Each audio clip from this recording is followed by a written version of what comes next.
Elektrinių dviračių pasirinkimas dabar toks, kad gali pasimesti greičiau nei tavo pažadai nuo pirmadienio pradėti sportuoti.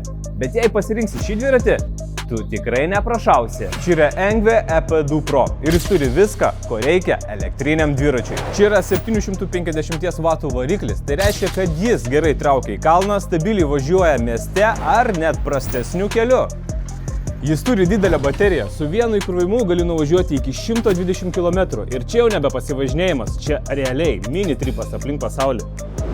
Plonos padangos? Ne ačiū, čia yra Fat Tires, galėsi važiuoti per mišką, žvyrą, visais prastais keliais, net per autostradą, bet gal nereikia gerai. Ir dar jisai sulankstomas, galėsi lengvai įsidėti automobilį, laikyti namuose, tad neužims daug vietos.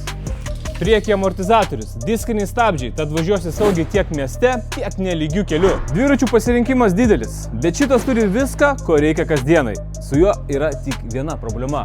Tau reikia sugalvoti, kur nuvažiuoti.